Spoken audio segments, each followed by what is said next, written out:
Hello बच्चों, आज की इस ऑनलाइन क्लास में आप सभी का बहुत बहुत स्वागत है। बच्चों, आज हम अव्ययी भाव समास का अध्ययन करेंगे। सबसे पहले हम लोग अव्ययी भाव समास का शाब्दिक अर्थ जानेंगे कि अव्ययी भाव समास का शाब्दिक अर्थ क्या है। तो बच्चों देखें, अव्ययी भाव दो शब्दों से मिलकर बना है, जिनमें एक है अव्यय और दूसरा है भाव। जिसमें अव्यय का अर्थ होता है अव्यय और भाव का अर्थ होता है भाव। अर्थात क्या?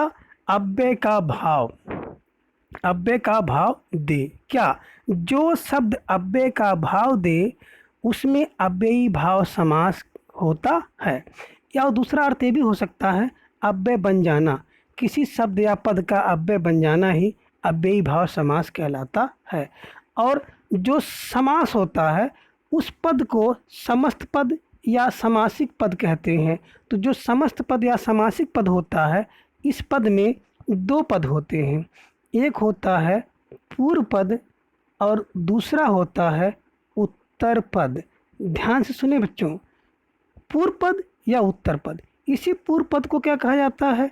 पहला पद कहते हैं या प्रथम पद कहते हैं। और इसी उत्तर पद को दूसरा या बाद का पद भी कहते हैं। दूसरी चीज़ क्या होता है, जो अव्ययी भाव समास में है तो इसी पूर्व पद की प्रधानता होती है। किसकी? पूर्व पद की। और जो द्वितीय पद है या उत्तर पद है, ये पद क्या होता है? गौण होता है। और तीसरी बात, जो अव्ययी भाव समास में जो पूर्व पद होता है वो क्या होता है? अव्यय होता है अथवा उपसर्ग होता है। और द्वितीय पद क्या होता है? ये संज्ञा होता है। और चौथी बात, जो पूर्व पद और उत्तर पद के संयोग से समस्त पद या समासिक पद बनता है, वो क्या होता है? अव्यय होता है, अर्थात अव्यय का भाव देता है। इसी कारण से इस समास को अव्ययी भाव समास कहते हैं। क्लियर? अब एक परिभाषा देख लें, अव्ययी भाव समास की परिभाषा, और अगर आप उचित समझें तो इसको नोट भी कर सकते हैं। क्या है? कह रहे हैं कि जिस समस्त पद में प्रथम पद अव्यय या उपसर्ग हो, वह प्रधान भी हो तथा बाद वाला पद क्या हो? संज्ञा हो, तो उसे अव्ययी भाव समास कहते हैं। जैसे आप उदाहरण देख रहे होंगे कि अनजाने क्या है? एक समस्त पद आपको दिखाई दे रहा, अनजाने। और अनजाने का अर्थ होता है कि विग्रह होगा बिना जाने। और पूरे पद को अगर देखा जाए तो इसमें दो पद होता है अन, पहला पद अन है और दूसरा पद है जाने। और इसी पद की प्रधानता हो रही प्रथम पद की, प्रथम पद अन की। अर्थात जाने का नहीं महत्व, इसमें अन का महत्व है, बिना जाने। इसी प्रकार से आजन्मा एक शब्द आपको दिख रहा है और उसका अर्थ होता है जन्म भर। यहाँ पे किसकी महत्व है? जन्म की नहीं बल्कि आ की, अर्थात जन्म भर की प्रधानता हो रही है। पेट की नहीं बल्कि भर पेट की प्रधानता हो रही है। पहला पद क्या है? पूर्व पद भर है और दूसरा पद पेट है, और प्रधानता किसकी हो रही है? भर की हो रही है। इस कारण से क्या हो रहा है? इसमें अव्ययी भाव समास है। दूसरा आप इस तरह से भी चेक कर सकते हैं, जो अव्ययी भाव समास होता है इसमें संपूर्ण पद अव्यय का भाव देता है। आप चेक करके देख सकते हैं। अनजाने, अब अनजाना शब्द क्या है? अव्यय है, अभिकारी है। किसी भी लिंग वचन के साथ इसका प्रयोग कर सकते हैं। जैसे अनजाने में धोखा खाया, अनजाने में सब गिर गए, अनजाने में हम नहीं हैं। तो इस प्रकार का जो भी शब्द आपको लग रहा है उसके साथ प्रयोग करेंगे तो ये समासिक पद है, अव्ययी भाव का बोध करा रहा है। इस कारण से क्या हो रहा है? इसमें अव्ययी भाव समास है। जैसे आमरण, भरपेट आदि जितने ये शब्द हैं, ये सब देखेंगे तो अव्यय हैं, और अव्यय होने के कारण इसमें क्या हो रहा है? अव्ययी भाव समास हो रहा है। अब आगे हम लोग चर्चा करेंगे कि अव्ययी भाव से संबंधित कुछ महत्वपूर्ण तथ्य हैं जिनकी चर्चा हम लोग इसमें करेंगे। ये महत्वपूर्ण तथ्य क्या हैं? पहली चीज़ ये बता रहे हैं कि इस समास में जो होता है पूर्व पद प्रधान होता है। किसमें? अव्ययी भाव में। दूसरा है, जो समासिक पद होता है वो अव्यय की तरह प्रयुक्त होता है। और तीसरा कह रहे हैं कि संस्कृत में अव्ययी भाव के लिए आवश्यक है कि पहला पद अव्यय हो, लेकिन हिंदी के लिए आवश्यक नहीं है। क्यों? अव्यय या उपसर्ग के अलावा संज्ञा या विशेषण भी हो सकता है। जैसे आप देख रहे हैं भरपेट, भरपेट में क्या है? भर अव्यय है, लेकिन आपने हाथों हाथ में देखा तो क्या हो गया? हाथों में संज्ञा है। और हर घड़ी में देखा तो हर क्या एक विशेषण है।